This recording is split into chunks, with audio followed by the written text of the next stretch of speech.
Back right here. It is Pro Football Today on SportsGrid. I'm Kevin Walsh with Donnie Rightside and Joe Lisi. Two really big games when you talk about seeding within the AFC and the NFC.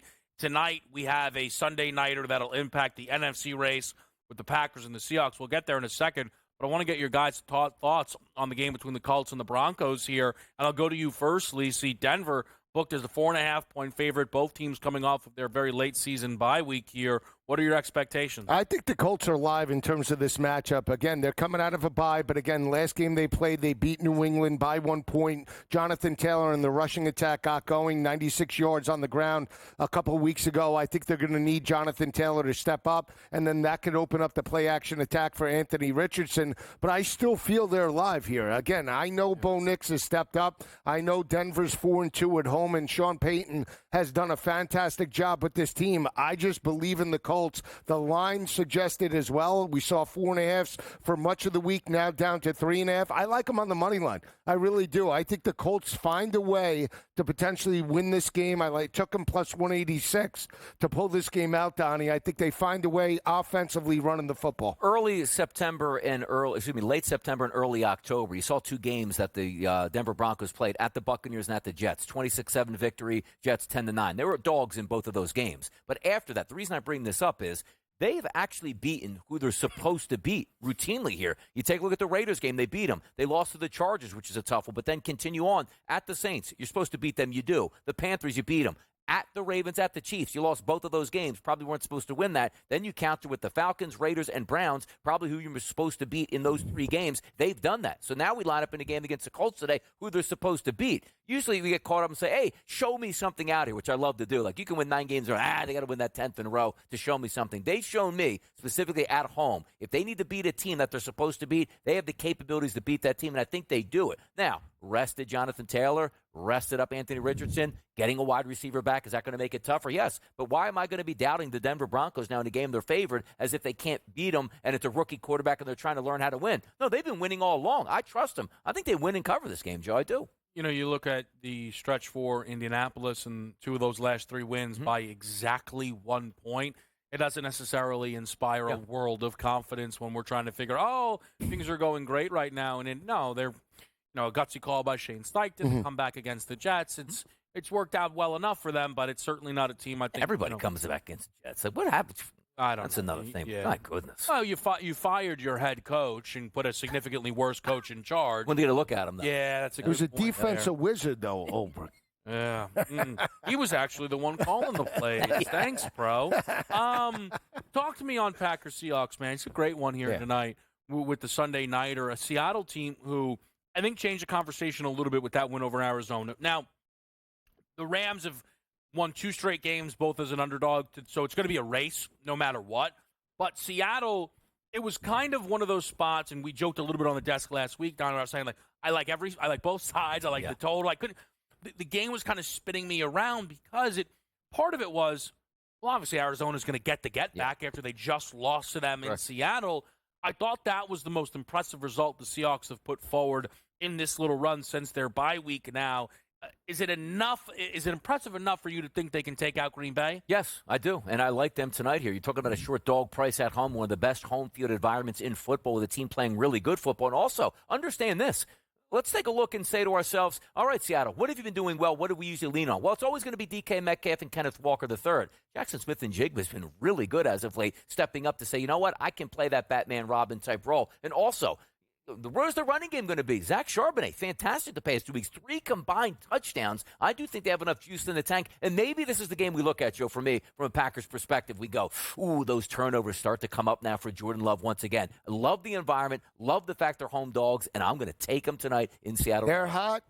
They've won 4 straight by an average margin of victory of 7.5 points per game. I watched that game play out in Arizona last week. Very impressed with the offensive and defensive lines. Zach Charbonnet, $134 on the ground, right? The big touchdown run. You saw the defense get multiple pressures on Kyler Murray, forcing interceptions. And that'll be the aspect where if Seattle's going to cover this 2.5 point number, they're going to have to force turnovers against Jordan Love.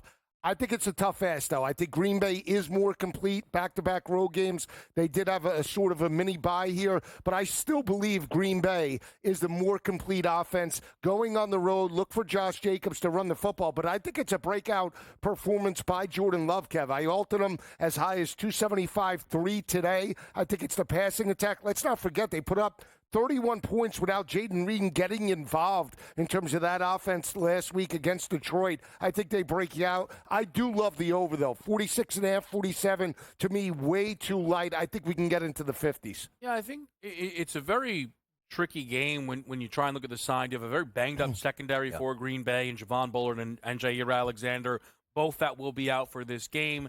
But then, I'll pivot to a Seattle team total potentially there. But Seattle right now, where they're starting to change the conversation, is what they've been able to do defensively since that break, right? They held the Niners to 17 points on the road. Then they kept Arizona to 6. Yes, the Jets were able to get to 21, but they shut the Jets down in the second half of that game. The pick 6 by Big Cat and Leonard Williams. And then last week, even keeping Arizona, again, on the road to 18 points here. So it's been impressive to see what they've been able to do, both sides of the ball. Let's make this point as well. A Seattle victory, they would go to 9-5. Same record then as the Green Bay Packers. Yeah. You look at the pricing so far within the NFC market. We've talked about this a few times, but if I'm trying to find value, where can I potentially go? Well, the Packers are now 8-1. Seattle is 19-1. The fact that they would be sat there with the same record, the fact that all of a sudden you would start to hear, well, the Seahawks are the hottest team in football. That would be a fifth consecutive win. It's a true perception changer that is on the board for the Seahawks. Not to mention now, Lisi, that if they lose the game, I think the Rams, having beat them head-to-head, just like that, all of a sudden rip out and find themselves in first place. Right. Seattle, 19-1 is great value for the NFC because their ability to run the football. If they can continue that with Zach Charbonnet tonight and, more importantly, throughout the rest of the regular season, now you have a recipe, right? You talk about what McDonald has done from the turnover perspective. The defensive front has been very sound against the run. We didn't see James Conner or Trey Benson break off multiple runs to allow Arizona to take the lead, right? They forced them to play from behind the whole game, and then they just closed the noose in terms of the secondary. So they're going to have to do that tonight because Green Bay does pose a risk in terms of multiple weapons. Arizona's still a little inconsistent outside of Trey McBride. We haven't seen Marvin Harrison step up and be that elite wide receiver just yet. There's glimpses, just not on a consistent basis. We know Green Bay, Christian Watson, Reed, and we know about Jordan Love, his ability to distribute the football. With Josh Jacobs coming out of the backfield, to me, that's the difference. Yeah, you take a look also at the NFC Championship odds there. You do have the Seahawks, as Kevin said, 19-1, the Green Bay Packers 8-1. Hey, we might see them in a rematch in the playoffs. You know where it's going to be? Right back in Seattle, because Seattle's probably going to win that division, and we don't think the Green Bay Packers will do that. So it is an interesting price point. Like if you're lining up in a wild card scenario type round, and you're going to get a team at home at 19-1 compared to 8-1, no brainer. Let's go. It'll be very interesting to see when the dust settles on our actual seeding within the race of the NFC, because you still do have a conference booked with a clear tier one and a considerable drop off. Like within the AFC race, you kind of have Baltimore looming. They may end up the 6th seed, which will throw everything in disarray. If they end up the 6th seed, Baltimore, the projection is actually then going to be Kansas City will have to play Baltimore round 2. Right. Which they almost knocked them off, week 2? 100%. Right. That you're just looking at where within the NFC, I don't know if there's necessarily a scenario where you're not. Detroit and Philly will be laying over a field goal to anybody that comes to their building, quite frankly, within the conference. So that's what, again, makes it all interesting. I'll just add this quickly, and we're going to talk about this team in a little bit. All of a sudden, Washington, we thought that back wild card race wasn't going to be tight. Seattle and L.A. are chomping at that bit. Makes for a fun race there. We'll go over the Bucs-Chargers game next.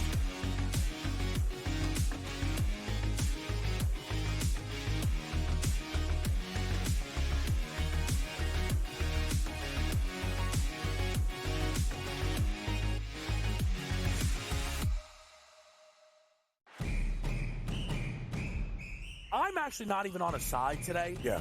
And I'll get to that. Why are you on Texas? I gave them a chance. Maybe not me as the overwhelming authority in college football, but entering that game on this set, to you guys, I said there was one elite defense entering the matchup in Austin back to end out October. It's not the Bulldogs like it used to be. It is Texas. College football today, only on SportsGrid.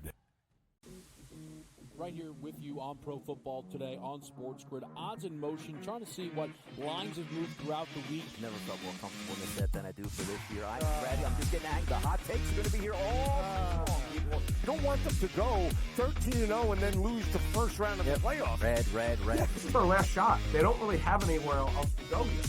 Hot take. By the time I hit, I guess what, Route 33 up here, that ticket's cashing. Only on SportsGrid. The Bostonian versus the Book. I remember one time, I don't know if Kenny will remember this, I said put 100 on, I think I left it on a text, put 100 on this horse that won, and then Kenny called me back later and goes, hey, I never got the text. And I'm like, no. Oh yeah. Remember that, Kenny? I would never stiff anybody. He texted me as they're loading into the gate, maybe, like it's too late. The Bostonian versus the Book.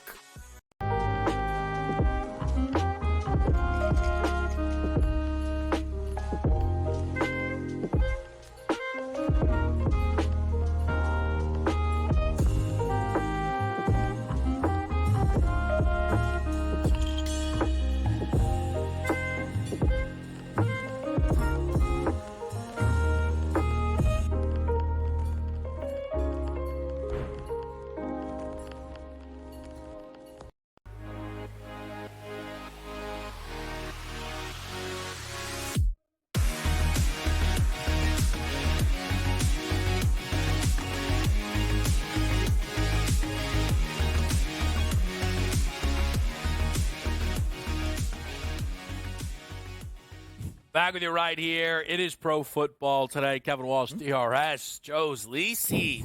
Look at him go, and he's feeling good. Yep. Fast and loose. Fast and loose, baby. Can I tell you, you've already had one of my favorite moments of the show today, and it's slipped by. What did I do? We were our very, very opening segment. We were talking about all the big games today. Yeah. And you went.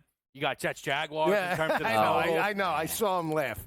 I was setting it up for the 1 o'clocks, and that was the first thing that popped into my head, knowing Now, that is that like a game that somebody would have a best bet on or something? I mean, why would we even allude to are it? people going to gamble all the 1 o'clocks? Most likely, right? So you might as well get in on a total. I think one of the reasons that comment came to mind is I see Chargers Bucks. Something about it, it screams a Lisi game.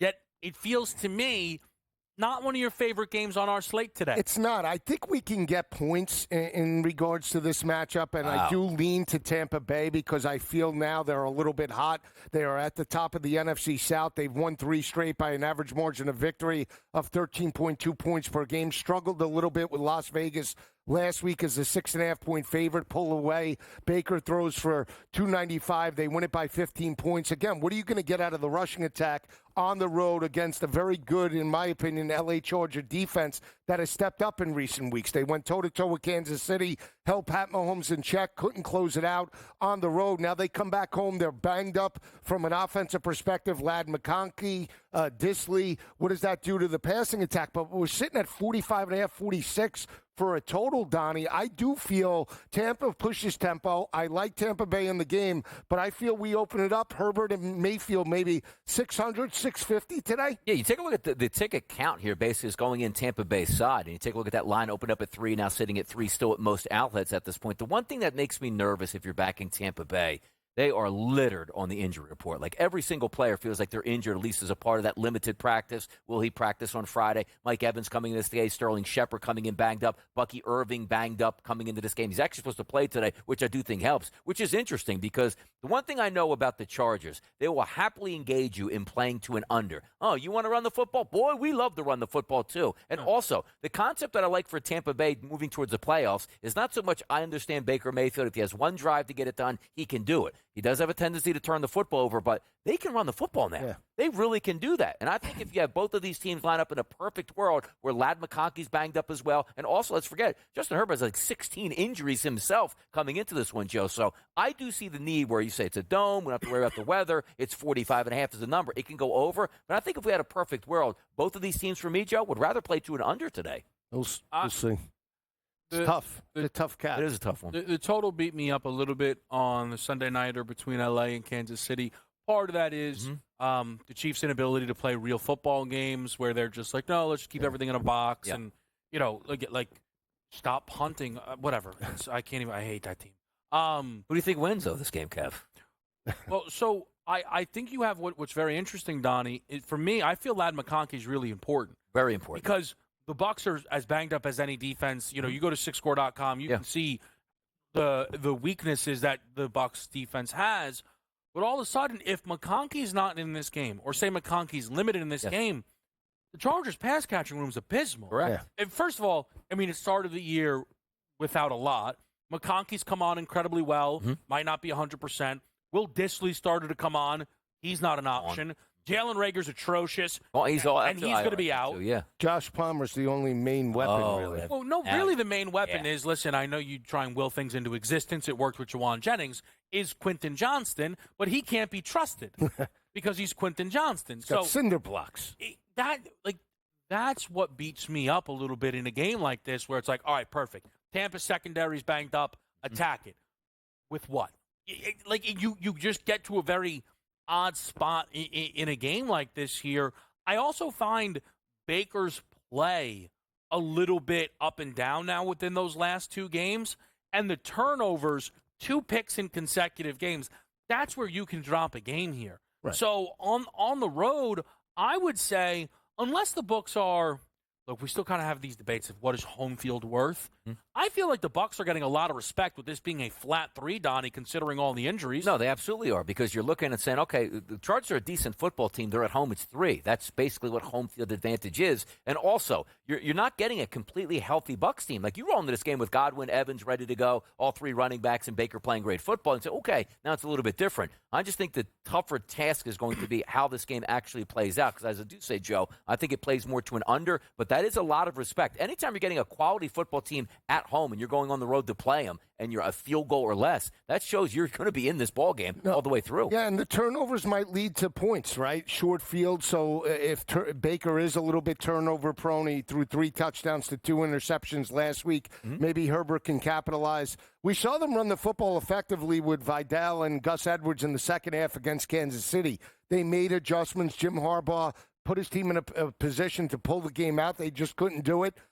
When I break down this game and I just look at it and I understand the injuries, I would see and just feel like this total should be more like 42, 43 and a half. We're seeing 45 and a halves. That's what's intriguing to me, that I'm going to take a shot and go with the over at 4 o'clock. The fact that it's so high and I think the number should be more closer to 42, something's up, in my opinion. I want to throw something at you, DRS. Yes. The record breakers tab is over on FanDuel. Okay. And you've got, Saquon, Chase. There's also one keeping the streak alive. Mike Evans to once again record a 1,000-yard season. What's he got? He's at 590. Ooh. He needs to average 102.5 per game with 4 games left. Yes. It's not easy. Yeah. It's doable. Yeah. Do you think they care? Plus 750 the price.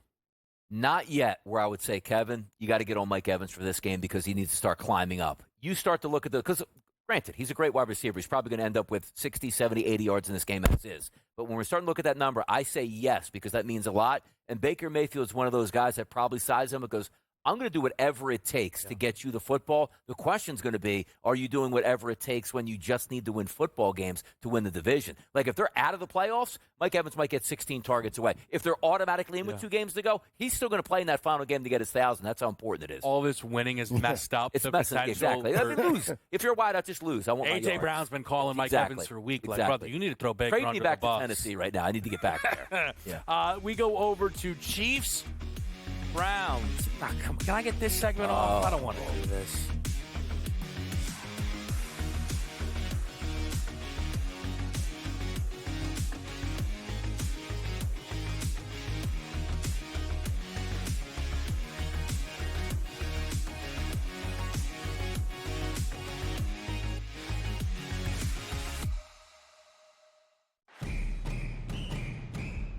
I'm actually not even on a side today. Yeah. And I'll get to that. Why are you on Texas? I gave them a chance. maybe not me as the overwhelming authority in college football, but entering that game on this set to you guys, I said there was one elite defense entering the matchup in Austin back to end out October. It's not the Bulldogs like it used to be. It is Texas. College football today, only on SportsGrid. Right here with you on Pro Football Today on SportsGrid. Odds in motion, trying to see what lines have moved throughout the week. Never felt more comfortable in this set than I do for this year. I'm ready. I'm just getting angry. The hot takes are going to be here all long, people. You don't want them to go 13-0 and then lose the first round of the playoffs. Red.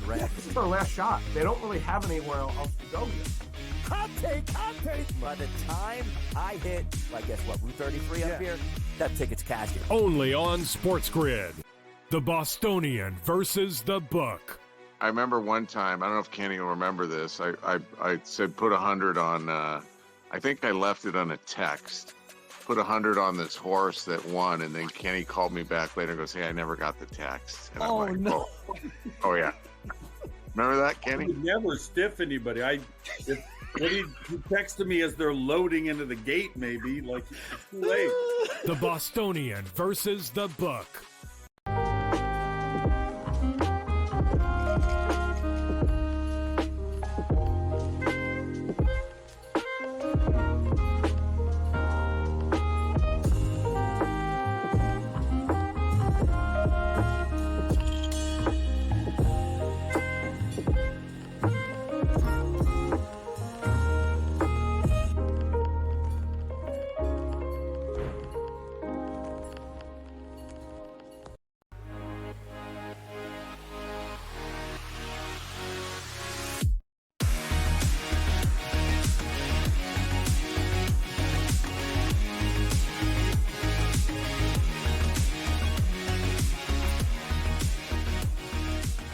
Chiefs, Browns. Oh. Boy. I don't know. You know, honestly, Donnie, I'm pretty sure if you sang that tune Yes. for all but 10 seconds and then we close it out with People would love it. Chiefs win, Browns cover. Correct. Next. Yes. It's every game. And last week was almost kind of it's not the tipping point that's been going on, but like, all right, they laid 3.5. And it's like, well, yeah, they won by 2. You know, I didn't realize that this had been the case, but you know how I don't know if you've seen the memes of Donnie where it's like, has this team won at home in 2024? It's like, of course, and it's like the 2 teams that haven't. Yes. It's like the Chiefs, Jets, Raiders, and Patriots are the teams that haven't scored 30 this season. Like, that is kind of, and forget the Bieniemy conversation, right? Like, that is my thing with KC, where people are like, listen, everything's fine. They turn it on when they want. Yeah. You are lying to yourself if you think Pat Mahomes' preference is to not be a top 5 quarterback in the regular season. Yes, he loves winning, but I don't ask anyone who's ever played anything ever. They prefer to play well. They prefer to look good doing it here. What is the last performance that we saw from Kansas City where we're like, oof, boys look good? I think it was the dominating when they won by 13 over New Orleans. They looked that good in that game? No, but they covered. There was a 5.5 point number, and they won. Yeah. I mean, that was the most convincing win from the ATS perspective, right? Would they win by 10 against San Francisco? That was another one. That was a terrible football game. Yes. No, you're right. I'm just saying, like, complete, 400 yards from Mahomes and just a 20-point win. We haven't seen it. Like, you look at they're the anti-Jets, right? Every single game they could lose, but they win. The Jets are in every single game that they can win, and they end up losing it here. But if you do want to look at, perception for Patrick Mahomes, sometimes things do change, Joe. And the reason I bring that up is you look at them and say they're on the verge of what they think could be 3 straight Super Bowl championships. Patrick Mahomes would probably tell you, if I threw 3 interceptions this year and we won 3 straight Super Bowls, I'm going down in history of something nobody's ever done, and I was the quarterback. So I think that does play into it a little bit. Here's what I'm waiting on, though. Give me a little bit of adversity for Kansas City. Give me 2 straight losses where then we start to go well, maybe it has to be more on my shoulders, because I just think they're in such cruise control right now. Oh, yeah, home for the holidays at Arrowhead. We always win Super Bowls. We always appear at home. We do nothing but win at home. I think they're actually okay with the way they're winning football games as long as they're just winning football games. Well, they said it, last week, right? They had Chris Jones, they had Pat Mahomes, and they had the team as a whole, the stars of last week's games. And then they just said, we enjoy these one-score games because it shows our, resolve and we could overcome adversity. I'm just saying. Yeah, look, it is what it is. All they do when the game is on the line, they win. Now, I will say, it's not even like their hands, Joe. They're winning football games. Like, hey, miss a field goal, block a field goal, drop a snap. It's not like, hey, we're darting it down the field with 32 seconds left to win these games. Here's my issue a little bit with KC. So last year's Eagles team, who everybody's like, oh, that's going to fall apart. Mm-hmm. And one of the things that bothered me around that narrative, because people kept talking about the point differential. And before the losing streak, the Eagles had won 3 games in a row against Dallas, Kansas City, and Buffalo. I was like, hold on a minute. They're supposed to beat those teams by 14. It fell apart. The defense was a disaster. Okay, fine, right? We go through the Kansas City resume, the post-bye resume, right? What are you hanging your hat on? Like, the big game that they played, and it's fine that they lost it. It's not fair to ask a team to be 13-0, but was Buffalo, and it's the first time they've lost by more than one possession in a very long time. Right. Like, I know they beat the Chargers last week. Yes, they were at home, and they won by a walk-off field goal by 2. That is not a win where you go, boom, they've got it. They play Cleveland today. They play this struggling Houston team at home. The Dark Magic Pittsburgh Steelers on the road. That's going to be the show-me game? No. Yeah. They close it with Denver. They don't have their best win. This one is week 1 against Baltimore. No, you're absolutely right. Almost lost that. The show-me game happens when in about 5 weeks when we start the playoffs. Can I ask you this? Sure. What if they don't? What if this team doesn't show you and they lose in the playoffs? Like, then that's it. Then you can make the assessment that they're starting to regress. I'll just say this. They smashed this team today. They smashed them. Ooh, you think so? Smash job. Who's the MVP? Who's the MVP today in this game? I like Mahomes. I do like Kelsey today in a nice little bounce back spot. Check out. Over 53.5. I think his longest reception prop is well today. They do struggle against the tight end position here a little bit as well. Some upsets could be brewing today on the NFL slate. We'll talk about it next.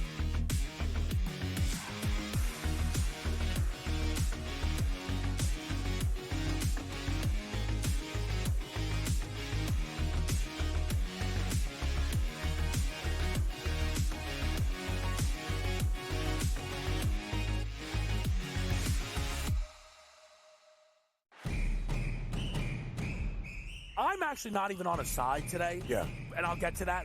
Why are you on Texas? I gave them a chance. Maybe not me as the overwhelming authority in college football, but entering that game on this set to you guys, I said there was one elite defense entering the matchup in Austin back to end out October. It's not the Bulldogs like it used to be. It is Texas. College football today, only on SportsGrid. Right here with you on Pro Football Today on SportsGrid. Odds in motion, trying to see what lines have moved throughout the week. Never felt more comfortable in the set than I do for this year. I'm ready. I'm just getting angry. The hot takes are going to be here all long. You don't want them to go 13-0 and then lose the first round of the playoffs. Red. This is their last shot. They don't really have anywhere else to go yet. Hot take. By the time I hit, I guess what, Route 33 up here, that ticket's cashing. Only on SportsGrid. The Bostonian versus the Book. I remember one time, I don't know if Kenny will remember this. I said put 100 on, I think I left it on a text. Put 100 on this horse that won, and then Kenny called me back later and goes, hey, I never got the text. And I'm like, no. Oh, yeah. Remember that, Kenny? I would never stiff anybody.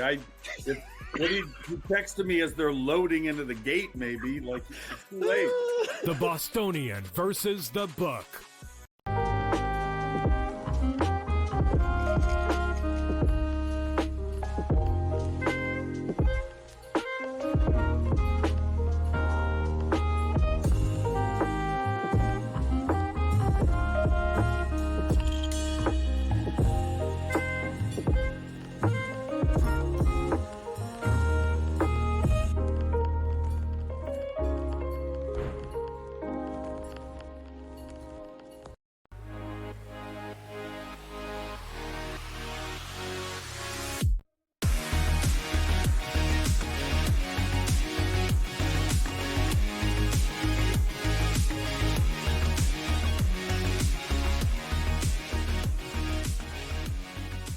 Back right here on Pro Football Today.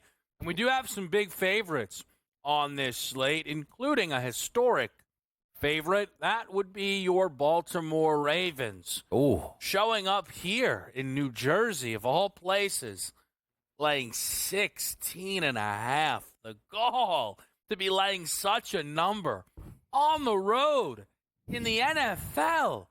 I mean, DRS, this is too many points. Come exactly. on. Yep. 17 now showing up at 365 right now. No. So we are pushing it north here. Wow. And as Joe was talking in the break, was like, only an idiot would end up taking a team like the Giants in this game with the points at this point. So we'll see how it goes out. But if you are just breaking this football game down, so many points on the road. And it's not college football, like I like to say, Joe, where it's like, you know what? We have to impress the pollsters here. If you win by 2, of course your fans are going to be upset. That's ridiculous. You should blow this team out. But when is enough is enough? Is it the Baltimore Ravens just need to put their pedal down to the metal one final time here down the stretch and say, you know what? We lost some games we shouldn't have lost. Now it's time to get back. You hear Lamar Jackson talking repeatedly. We don't care about anything but the Giants game coming up this week. You have a running back that should smash and run downhill.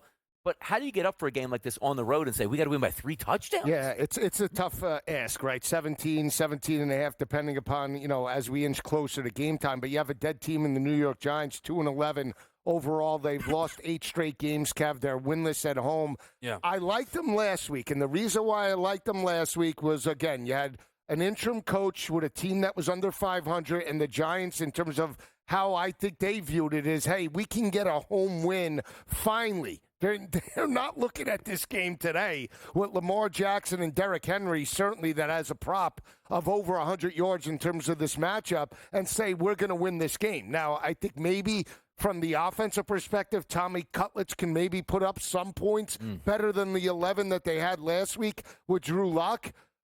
The more I think about it, the more I think Baltimore is the right side. I will say I think the over's in play. 41.5, 42. Even though the Giants might not have to do all that much, Baltimore might get that on their own today. The Ravens will not cover for 1 second of this game. They will not cover for 1 second of this football game. I have seen this movie 1,000 times. The Baltimore Ravens, but they're off a bye. Lamar's 2-6 against the number following a bye week. Terrible in the spot.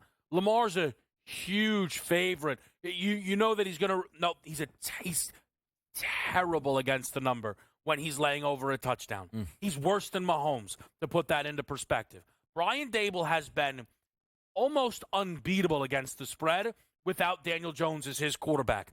Did it again last week, covering that game with Drew Lock. He beat the Baltimore Ravens, with Daniel Jones just a few years ago. The Baltimore Ravens are being priced like the best team in football. They have lost 5 games. They have the same record as the Seahawks.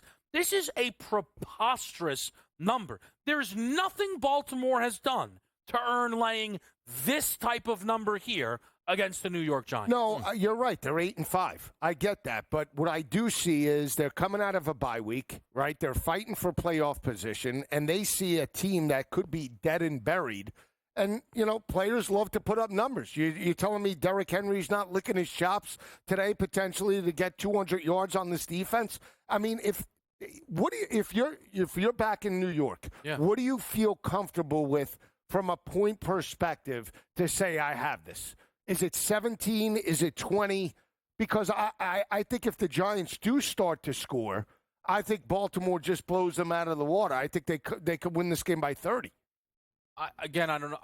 I've seen this all the time. Don't be surprised if the Giants are up at half. Again, people think that this is it's a magic wand you turn on and you run. The Ravens haven't been playing good football for a little while now.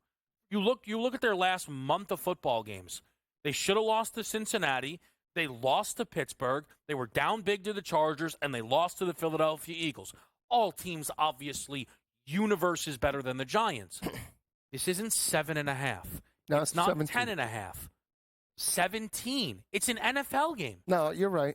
You're right. I just think, though, that the perception, right, just if you want to take the public better, and they see 17 points outside the tri-state area, I'll take a shot. I'll take the 17. I think, and then you turn it on, and it's 24-0 in the first quarter by halftime, and then you're like, you got no shot. I look at that total and say 43.5. If this game goes over, I think Baltimore absolutely drills them. If this game stays under, I think there's a legitimate chance that the Giants hang around. And also, you're talking about saving your job and saving general managers' jobs. So the players don't really say, like, hey, I want to save Dable's job or to save Joe Shane's job. But it's up to that coaching staff to say, look, we're about to get fired here. What looks better? Hey, we slowed the game down. We lost 17-3, which would be a cover at this spot, and Baltimore will be happy with that game. Or, we just got blitzed 46-21. You still got absolutely destroyed. So for me, as a game-saving, I don't want to get embarrassed anymore. I think the Giants' MO has to be to hand the football off and just hope they can pick up first downs to slow this football game down and hope that there's not a ton of opportunities on the other side for the Ravens. So just from a Giants perspective, and if you are taking the Giants, that game better stay under 43.5 points for me. Yeah, I could see that. I mean, again, if you're taking Giants, I think it's an over. I think it favors more Baltimore because they just want to push it with Lamar. I'll just say this. I guess, it's not like the Ravens would never lose to like a 3-win team. No, they lost to the Browns. They wouldn't lose to a 2-win team. They lost at home to the Raiders.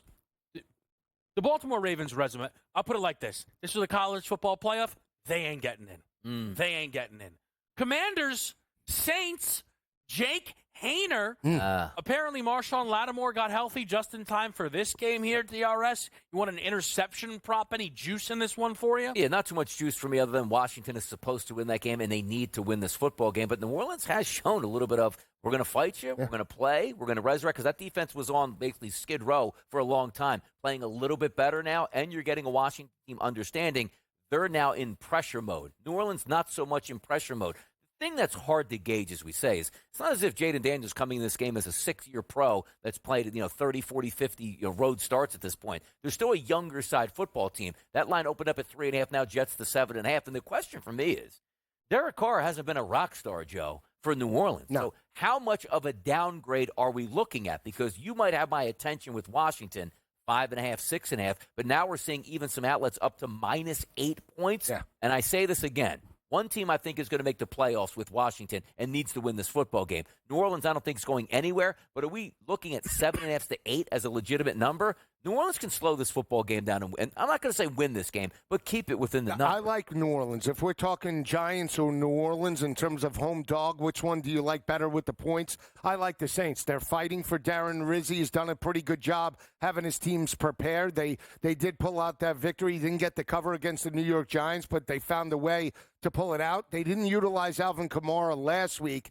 I think they utilize him this week. I think this is a week where he needs to step up with Jake Haener. His prop is right in the area of about 49.5. I think he can get to 70 to 80 in terms of the rushing attack. And I think they keep Jaden Daniels on the sideline. That'll be the only way, in my opinion, New Orleans can pull this game out or at least stay within margin.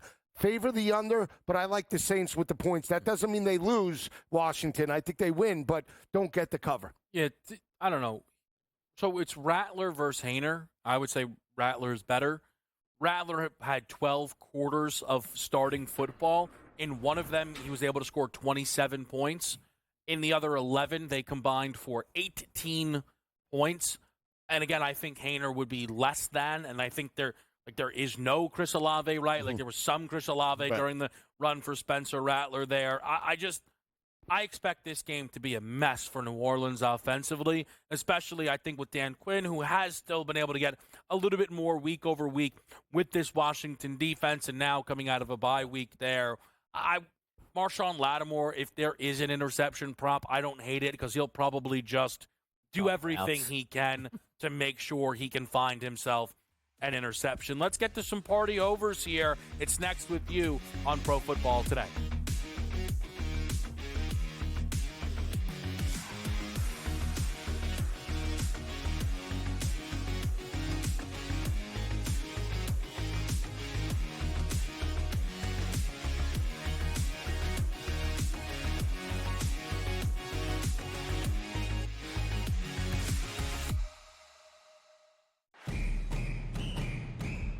I'm actually not even on a side today. Yeah. And I'll get to that. Why are you on Right. Texas? I gave them a chance. Maybe not me as the overwhelming authority in college football, but entering that game on this set, to you guys, I said there was one elite defense entering the matchup in Austin back to end out October. It's not the Bulldogs like it used to be. It is Texas. College football today, only on SportsGrid. How do you find some of this great talent that you've brought in, who are still early in their career, might not have a ton of tape on them yet? I've been around this business, man, for almost 20 years. So a lot of these guys will tell you that I popped into a lot of gyms, sparred or just worked on the side or, kind of worked out, just watching. I've always loved this sport, man. I think it's the greatest. And we want to continue to put on the next up-and-coming superstars. We know we got them. Only on SportsGrid.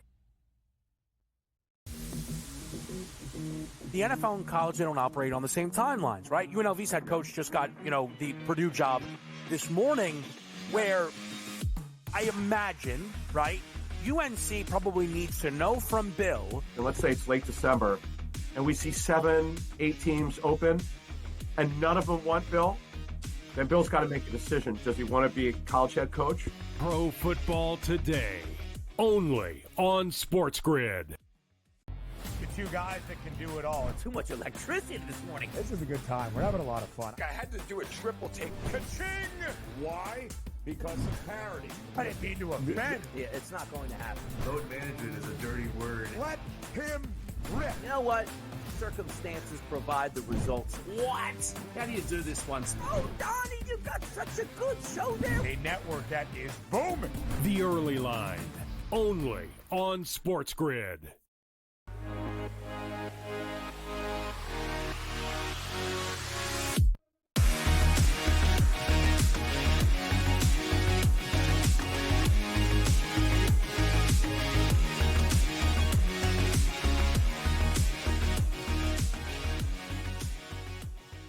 All right, live to right here on SportsGrid. We got our party overs. Let's see if we've got some juice out there, Joe Lisi. We start in Carolina. The Panthers favored against the Dallas Cowboys. Total looks to be 42.5. You like this one? I do. From a points perspective, I think we can get through the 42.5. We saw Dallas put up 20 against Cincinnati. Carolina playing much better. They put up 16 against a very good defense in Philadelphia. Bryce Young coming into his own. Should have had 2 touchdowns last week. Leggett drops the football. But again, I think we can get through the 42.5. You got a dead and buried Dallas team. So I think Carolina involved. They open it up and they get through the total. And also, you're right about this, Joe, because one coach is going to be back next year, for at least we think. David Tepper sometimes goes a little bit off. Like Canales is probably going to be back, and I like the process of what they've shown over the past couple weeks, being a competitive football team, legitimate chances to win against solid franchises, and I think that might continue today. But if you are Mike McCarthy, right, Joe, is it, hey, Rico Dowdle, we should have success on the ground, but you are getting paid because you're supposed to be an offensive guru, which means you don't want to slow this football game down. And you want to still have some drive for the end of the season, not technically out of it at this time. I look at that 42.5, and I'd say it could probably get there, but I'm starting to buy in on the opposite side, which is the side itself. Like I say, how can you, Carolina, be a favorite against anybody, anywhere, at any time? Case in point, did you see Cooper Rush? Did you see the way the Dallas Cowboys operated last week, not understanding just simple special teams here, multiple penalties at the worst time, and Cooper Rush looked like he never played quarterback in his life. So now I start to buy in because you are looking at 7 of every 10 tickets coming in on the Dallas Cowboys, and the Cowboys have not turned the tide as being favorites. Keep in mind, a -1.5 that we had at this point now goes up to a 2.5, and 3s are showing out there. Give me the Panthers today. I grabbed the 3. I think it's nuts. I don't get it at all, to be honest with you. I think Dallas is nuts. I'm on Dallas. Really? Yeah. Insane. I don't know. I think this is totally nuts. I've never, look, the Panthers have been cover machines, which is awesome. And look, they've been playing better teams than that of Dallas, but they're not winning football games. Also, the Dallas Cowboys lost by 7 to the Cincinnati Bengals as a 4.5-point underdog. The game was within range. They had an early lead. I don't know. How did we get the sky is falling Dallas price here? Because Overshown is out? No, because I think I think quite honestly, last week when we watched them play on Monday night or in the primetime slot, in their heads they still thought their playoff hopes were alive, and they lose that game, and then now it's just like season's over. Yeah, listen, maybe they no-show the game, quit on Mike McCarthy. I'm not saying that that's not on the board. I'm getting a field goal with against the Carolina I've been Panthers. so depleted, though, on Cooper Rush, to be honest. Because if this game was played 4 weeks ago, we'd be running to the window on the Cowboys, or I would be running to the window on the Cowboys. But you're seeing how the Cowboys are not operating, where it's like, okay, Rico Dowdle can get his yards here. CeeDee Lamb, apparently, they just can't get him back into the mix where he's that big-time wide. Because you know why? Cooper Rush stinks at quarterback. Like, I think the better quarterback in this game by far right now is Bryce Young. And I never would have said that a month ago. But I think part of that's Bryce Young's playing well. I think Cooper Rush, listen, I know he cost you money on Monday. He threw multiple touchdown passes ultimately in the game. The game prior to that, played clean football. The game prior to that, beat Washington, completing 75% of his passes. Still had the game where he threw 350 against Houston. Cooper Rush is not incompetent. He stinks. Cooper Rush is not, we just talked Spencer Rattler. No. It's not Tommy DeVito even. I mean, we saw that head-to-head. So I don't know. I think and they do play better on the road. I'll give them that. I mean, they're a terrible home team. Yeah. So what do they have? One straight-up home win against the Giants? Yeah. So. All right, let's get the Jaguars-Jets here, Lisi. Total in this one, 41.5. The Jets, a field goal and a half road favorite. Yeah, again, I think you saw the Jets at least put up 26 points. Aaron Rodgers had a pretty good day. They ran it. They threw it. I think it continues on the road against Jacksonville. I don't know from the spread perspective. I would probably take Jacksonville, but I believe we sailed through the 40.5. It's up to 41.5. I think Mac Jones opens it up as well. I altered him to 225 plus, even with Ingram out of that lineup now. Yeah. I think both teams throw it all over the yard. I don't think they go conservative here. No, you're right. That's a good thing here because I do think the Jets are still playing football as for statistical football than record football here. You saw last week you got a lot of yards out of Aaron Rodgers before the defense once again fell apart in the biggest spots. The special teams couldn't come up with just a simple tackle on a final kickoff and ended up getting beaten overtime because you didn't even get the football back if you're the Jets. The Dolphins went right down the field and scored a touchdown. But you are looking now. Breece Hall is going to play. Braylon Allen's going to play. And Isaiah Davis has had some pretty good showings over the past couple weeks. So 3 legitimate running backs, Aaron Rodgers as your quarterback, Alan Lazard back into the fold with your 2 top wide receivers that both went over 100 yards. Why can't we get points in this game? It's not up to the Jets for me. It's up for the Jacksonville Jaguars and Mac Jones to move the football, which I think they can. So I think it's a decent look. One of my looks here, I did go for just a single rushing touchdown for the Jets today. If I think they're going to put up 21 points, which means 3 touchdowns, Joe,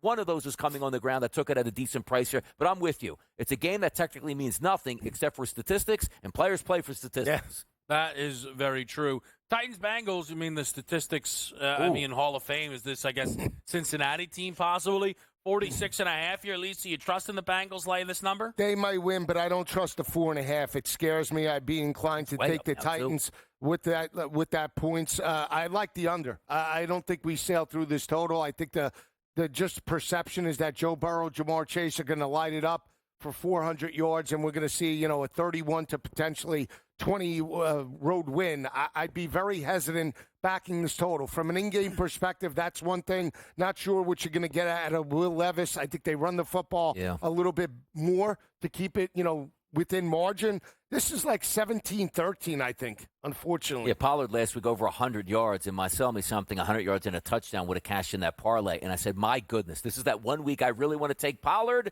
and he barely practiced this week. Gets a limited practice Friday. He is going to play today, so I say this with, great angst.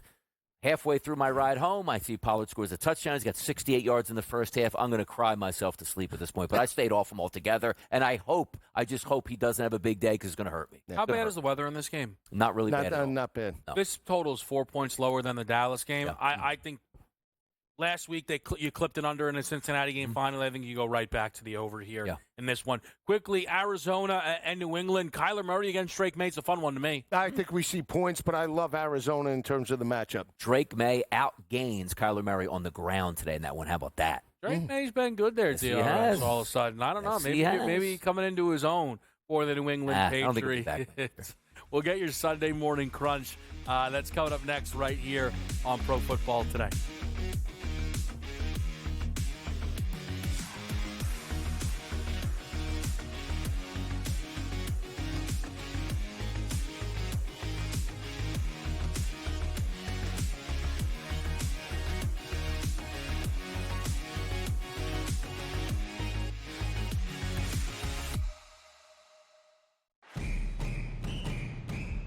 I'm actually not even on a side today. Yeah. And I'll get to that. Why are you on Texas? I gave them a chance. maybe not me as the overwhelming authority in college football, but entering that game on this set to you guys, I said there was one elite defense entering the matchup in Austin back to end out October. It's not the Bulldogs like it used to be. It is Texas. College football today, only on SportsGrid. How do you find some of this great talent that you've brought in, who are still early in their career, might not have a ton of tape on them yet? I've been around this business, man, for almost 20 years. So a lot of these guys will tell you that I popped into a lot of gyms, sparred, or just worked on the side, or kind of worked out, just watching. I've always loved this sport, man. I think it's the greatest, and we want to continue to put on the next up-and-coming superstars. We know we got them. Only on SportsGrid. The NFL and college, they don't operate on the same timelines, right? UNLV's head coach just got, the Purdue job this morning, where I imagine, right, UNC probably needs to know from Bill. And let's say it's late December, and we see 7, 8 teams open, and none of them want Bill, then Bill's got to make a decision. Does he want to be a college head coach? Pro Football Today, only on SportsGrid.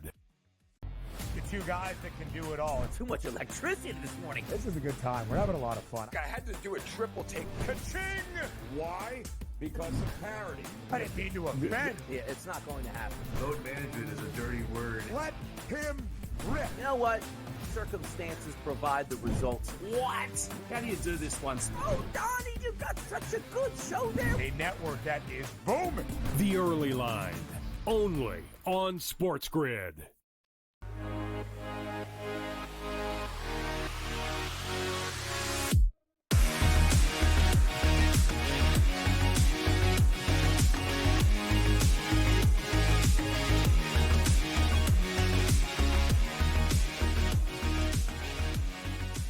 Sunday morning crunch. Where else would you want to be?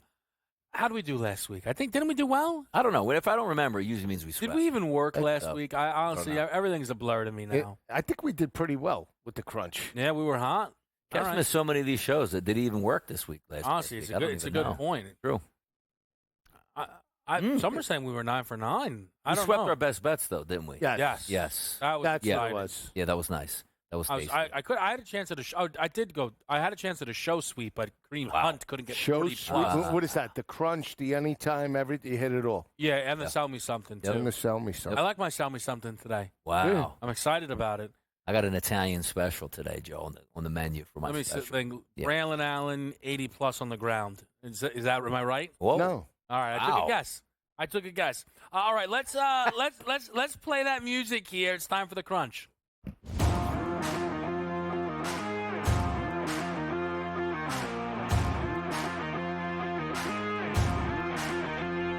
Crunch it. Oh, crunch. I like my crunch today. So I'm high on Kansas City. They're on the road against Cleveland. Bad weather in the forecast, but Pat Mahomes has a 236.5 number today. I think he blows through that. I still think he'll be able to throw the football. I think Kansas City wins, and I do feel that the over does come in a little bit later in Cleveland. We talk about Arizona.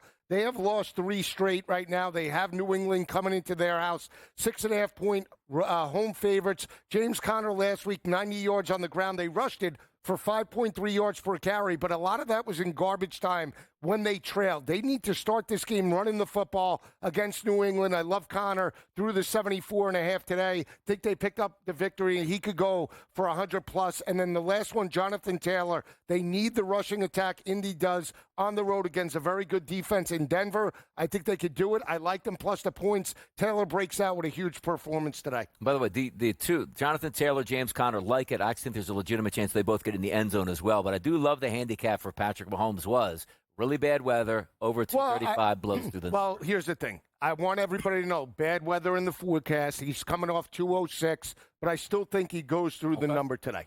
I'm taking just, it's not part of my crunch. Yeah. I did play Kelsey over 53.5. Last week was under 50 yards.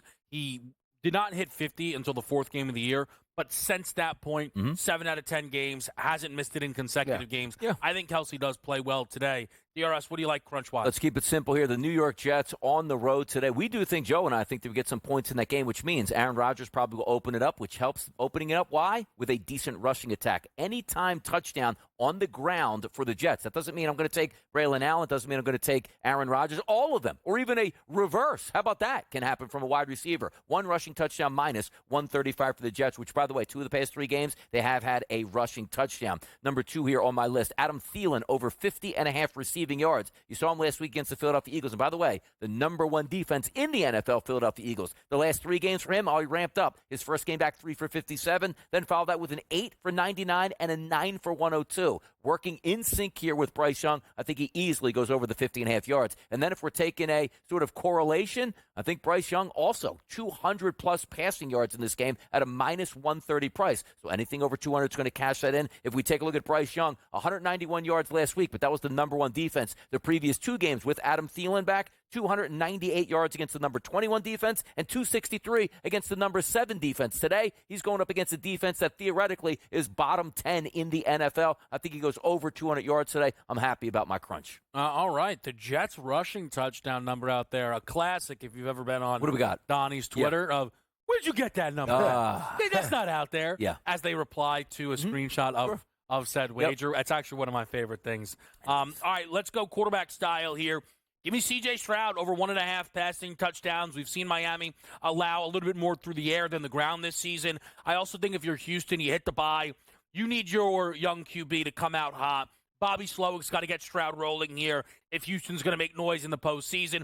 He has, throughout his career, both rookie year and sophomore year, been much better at home. At a plus price, plus 104, give me Stroud to toss 2. At a minus price, give me Jordan Love to toss 2.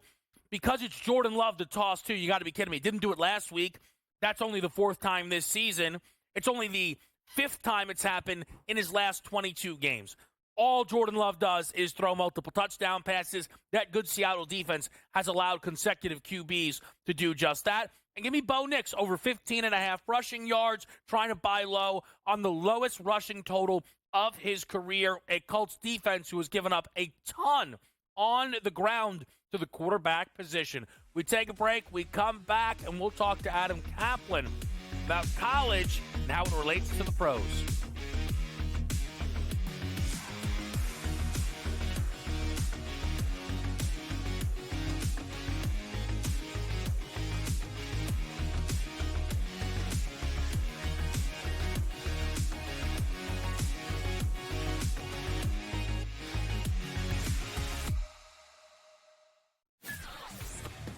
Uncle Stevie can just walk up the aisle like he's at the supermarket.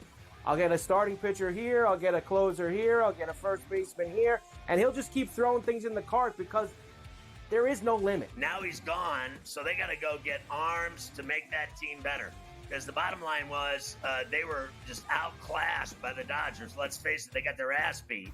Pharrell Coast to Coast, only on SportsGrid. I want the mid-major teams. I want the A-10 to get 3 bids. I want, the Missouri Valley Conference to get an extra bid. I want these teams to go ahead that are 1-bid leagues and give some of these other teams opportunities to make the NCAA tournament. Simply put, folks, when we get to the tournament, we don't care about all these teams that are big-time teams. Betting above the rim, only on SportsGrid. How do you find some of this great talent that you've brought in, who are still early in their career, might not have a ton of tape on them yet? I've been around this business, man, for almost 20 years. So a lot of these guys will tell you that I popped into a lot of gyms, sparred, or just worked on the side, or, kind of worked out, just watching. I've always loved this sport, man. I think it's the greatest. And we want to continue to put on the next up-and-coming superstars. We know we got them. Only on SportsGrid. The NFL and college, they don't operate on the same timelines, right? UNLV's head coach just got, the Purdue job this morning, where I imagine, right, UNC probably needs to know from Bill. And let's say it's late December, and we see 7, 8 teams open, and none of them want Bill. Then Bill's got to make a decision. Does he want to be a college head coach? Pro Football Today. only on SportsGrid.